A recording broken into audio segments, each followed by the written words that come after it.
اس نے کہا لبیک میں آ رہا ہوں. اگر نہ کہا ہوتا تو آج خنزیر کی نسل ختم ہو چکی ہوتی. خنزیر ہے اس کا مطلب کیا ہے کہ خنزیر نے کہا کہ ہاں اللہ کے نبی میں آ رہا ہوں.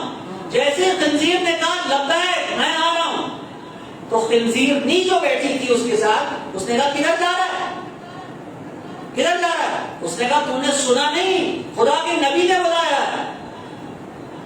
سنا نہیں خدا کے نبی نے بلایا ہے. تو خنزیر نے کہا کچھ شرم کر کوئی حیا کر.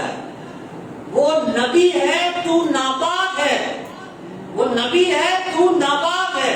تو خنزیر نے کہا میں جانتا ہوں میں خنزیر ہوں. میں خنزیر ضرور ہوں لیکن منافق نہیں ہوں کہ نبی بلائے میں گھر بیٹھا ہوں.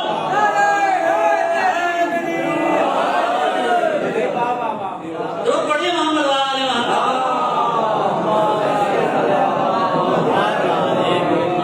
بس میرے دوستوں میرے عزیزوں چوتھے امام تک بات آ گئی ہے اور آپ کے سامنے آپ لوگ دعا کے لیے اگر ہاتھ بھی اٹھائیں تو بہت اچھا ہے. امام کے بارے میں ایک بات یاد رکھیے گا کہ آپ کے چوتھے امام کا دور اتنا مشکل ہے کہ امام کو معلوم تھا کہ اگر میں نے خطاب کیا لوگوں سے تو قتل ہو جائے. اللہ بادشاہ ہے, رسول بادشاہ ہے, امام بھی بادشاہ ہے. بادشاہ کے بارے میں ایک بات یاد رکھیے گا, بادشاہ سب کچھ کر سکتا ہے, اس کو سب کرنے کی اجازت ہے. وہ چاہے اپنے لوگوں میں آ کے زمین پہ بیٹھ جائے, کون روکے گا اسے؟ لیکن بادشاہ ایک کام نہیں کر سکتا. اگر وہ یہ ایک کام کر رہا ہے تو پھر وہ بادشاہ نہیں ہے, اس کی بادشاہ پہ سوال اٹھ جاتے ہیں. بادشاہ کبھی مشورہ نہیں دیتا, بادشاہ ہمیشہ حکم دیتا ہے. اللہ کے قرآن میں کوئی مشورہ نہیں ہے. امام آپ کو اٹھ کے حکم نہیں دے سکتے, اجازت نہیں. انہیں پتا تھا ادھر میں کھڑا ہوا قتل ہو جاؤں. انہوں نے اپنے احکامات دعاؤں میں ڈال دیے اور یہ دعائیں آپ کے حوالے کر. اب ان دعاؤں میں جو جو چیزیں وہ اللہ سے مانگ رہے ہیں, حکم ہے, وہ چاہتے ہیں کہ وہ چیزیں آپ میں پیدا ہو. 39ویں دعا صحیفہ سجادیہ سے آپ کی اجازت سے آپ کے سامنے پیش کر رہا ہوں. درود پڑھ کر آپ بھی اپنے دل میں ہاتھ اٹھائیے اور اس دعا کو سمجھ کر اس کی معرفت کے ساتھ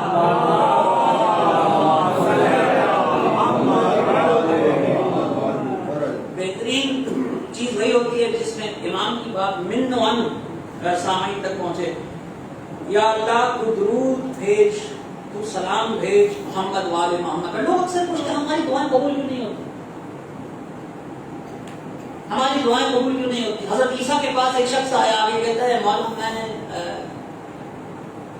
میں بیٹے کی دعا بہت مانگتا ہوں, اللہ سنتا نہیں.